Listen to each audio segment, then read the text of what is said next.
I was still holding the quarterly report I'd built from scratch when my boss, Warren, handed the promotion to Danny.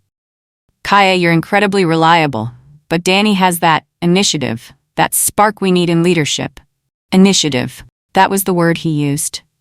Danny, the same person who'd delegated half her workload to me just last week, who'd asked me to just quickly review her presentations before every client meeting, who somehow always got credit for projects I'd stayed up until midnight finishing. Warren smiled like I should be grateful he'd even taken this meeting. I know you'll understand. You're such a team player. Team player. Another way of saying pushover. I nodded, forced a smile, stood up, walked out of his office with my performance review folder tucked under my arm. My hands weren't shaking. My voice hadn't cracked. I was calm. Eerily calm.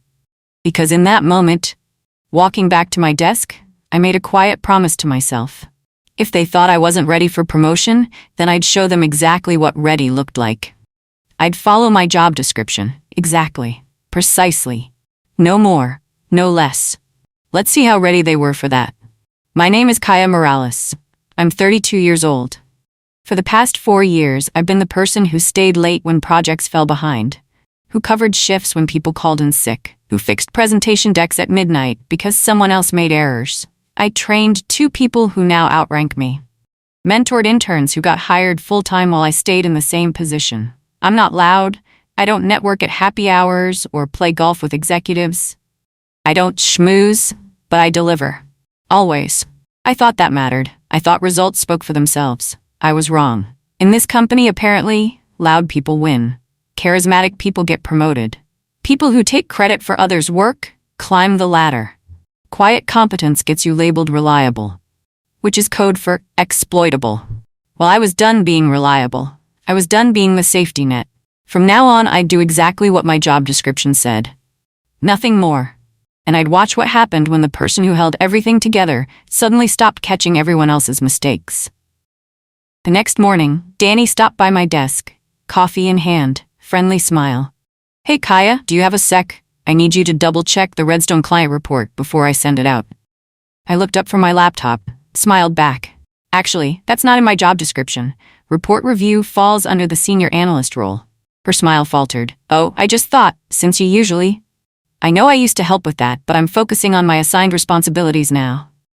Awkward silence. She blinked, shifted her weight. Okay, sure, no problem. She walked away, confused, maybe a little annoyed.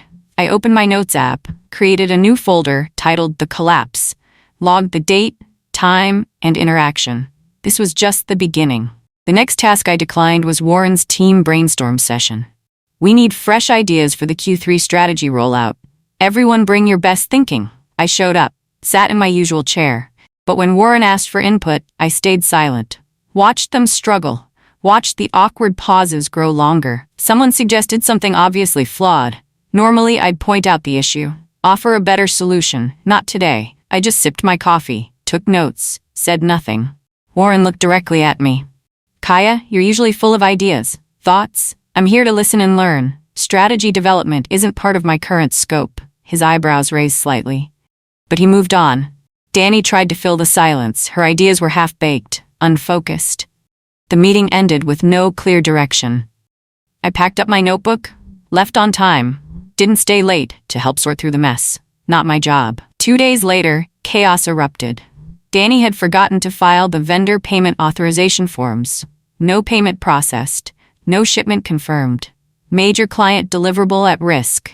The operations manager emailed the entire team, who was responsible for vendor coordination on the Westfield account. Danny replied, I thought Kaya was handling that. She usually does. I forwarded my official task assignment list, the one from our project management system. Vendor coordination is assigned to the senior analyst role. My responsibilities are listed in the attached document. This item was not assigned to me. I CC'd Warren and the department director. 3 minutes later, Danny was on a frantic call trying to rush process the payment. I kept working on my assigned tasks, headphones on, focused. The Slack messages started piling up. At Kaya, can you look into this client discrepancy? At Kaya, quick question about the data formatting. Kaya, do you have time to review this before I send? I replied once to each. Same message. That's outside my current scope. Please direct to leadership or the appropriate team member. The request slowed down. People stopped tagging me, started asking each other instead, or struggling alone. Warren started noticing. Stop by my desk on Wednesday. Everything okay? You seem different. I'm great, just focusing on my core responsibilities, being more efficient. Right, of course. Good. He walked away looking uncertain. I smiled. A junior project manager named Elliot pulled me aside in the break room. Is it true? You actually got passed over for Danny? I nodded, poured my coffee slowly. That's completely messed up. Everyone knows you basically run this department.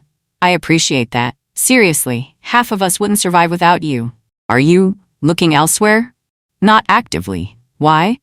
Because if you are, let me know. I have connections. You deserve better. I thanked him. Walked back to my desk.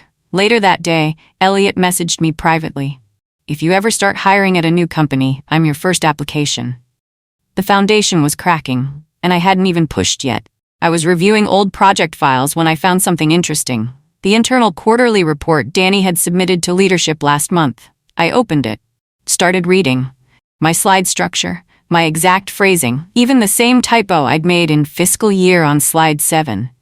She'd copied my entire presentation, changed the header to her name, took credit for 20 hours of my work. I screenshot every page, noted the timestamps, checked the version history, clear evidence. I didn't send it to anyone, not yet. Just archived it in a folder labeled insurance. That one was for later. When I needed ammunition. By week 3 of my malicious compliance, the team was visibly struggling. 3 different clients missed their deliverable deadlines. A vendor canceled their contract due to communication breakdowns. Finance sent back budget reports asking for corrections and clarifications. All of these issues, I used to catch them, fix them quietly, keep everything running smoothly. Those were my team player moments, my unrewarded extra effort. Now they floundered, and I didn't say a word. Just kept doing my assigned tasks. Perfectly. On time. Nothing more. Quarterly review meeting. The big one with department leadership. Danny was presenting our team's performance metrics. She fumbled through the Q&A section, couldn't explain half the data points, mixed up client names, gave vague answers.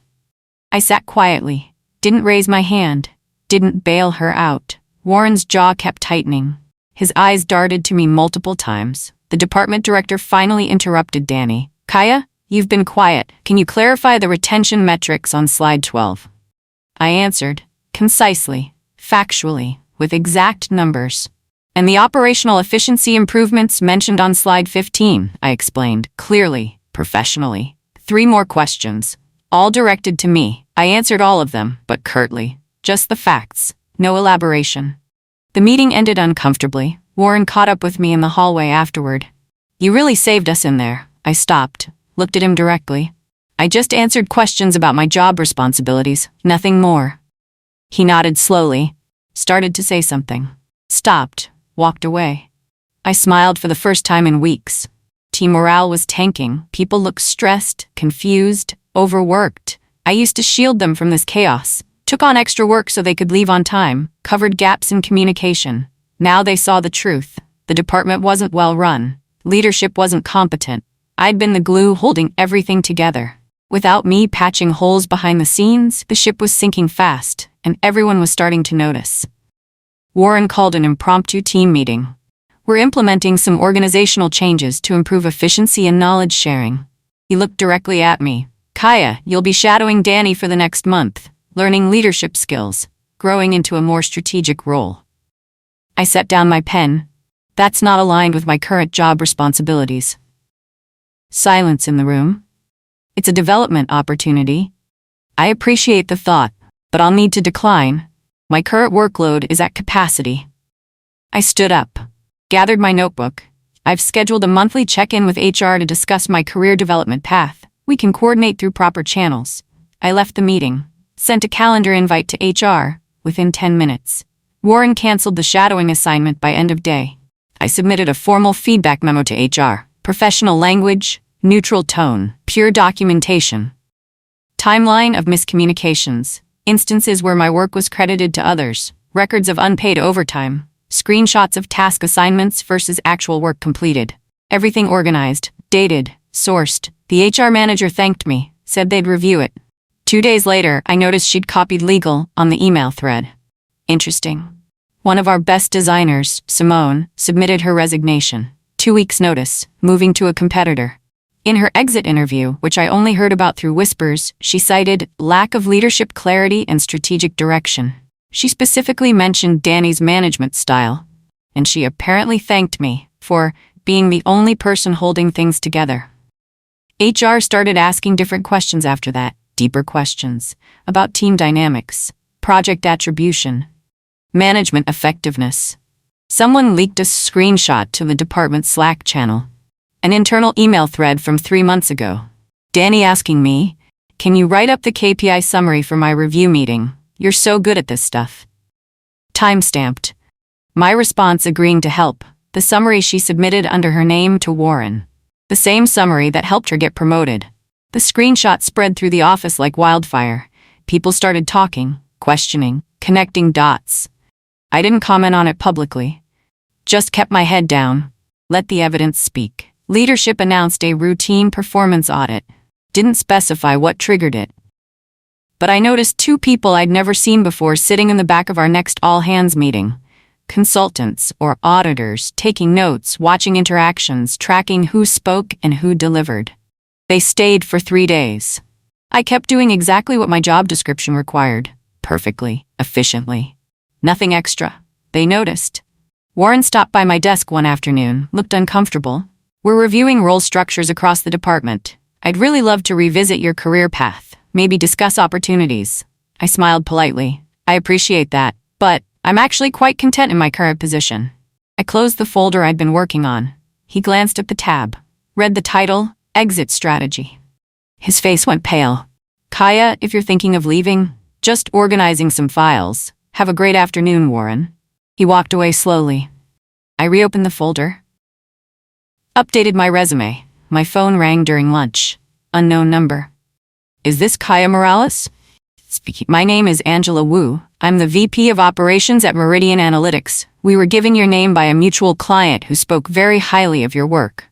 My heart rate increased slightly. "We have a Director of Strategy position opening up. Full team, autonomy, competitive compensation. Would you be interested in discussing?"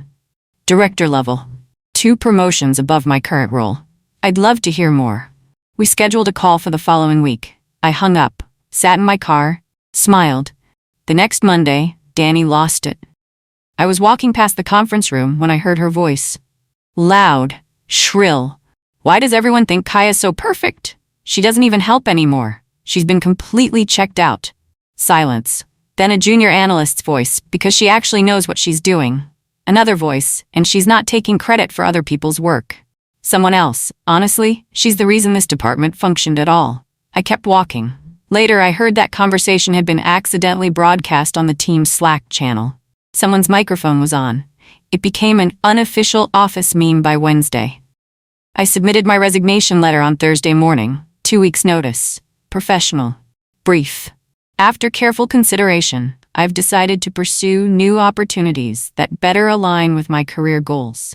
Thank you for the experience. No emotion, no explanation, just time to move on. I emailed it to Warren in HR. Warren didn't respond for 6 hours. When he finally came to my desk, he looked shaken. "Kaya, can we talk about this?" "There's nothing to discuss. I've found a better fit." Danny walked by, stopped, turned red. "Where are you going?" "Meridian Analytics, Director of Strategy." She didn't respond, just walked away quickly. My final day was quiet. I cleaned out my desk methodically. Years of files, personal items, photos. HR asked if I wanted a formal send-off. Team lunch, goodbye card. "No thank you, I'm just a support role, remember? No need for fanfare." The junior analysts heard me. Several of them looked down. As I walked toward the exit with my box, they started clapping. Just them. Not management. Not Warren. Not Danny. But the people who actually knew what I did. I nodded at them. Walked out. 2 weeks after I left, I heard through Elliot, who'd stayed in touch, that the quarterly board review had been a disaster. KPIs were down across every metric. Client satisfaction scores had dropped significantly. Finance flagged multiple budget irregularities and reporting errors.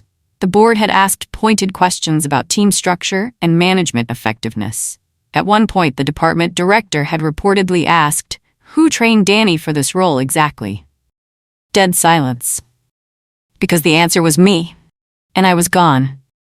Warren sent me an email 3 weeks after my departure. Subject, a note. Body, you carried more than we realized. I'm sorry we didn't see it. I'm sorry I didn't fight harder for you. I read it once, didn't reply, just forwarded it to my personal email. Changed the subject line to frame this. Someday I'd print it, hang it on my wall. A reminder of what happens when people mistake quiet competence for permission to exploit. At Meridian, I was welcomed as an expert from day one.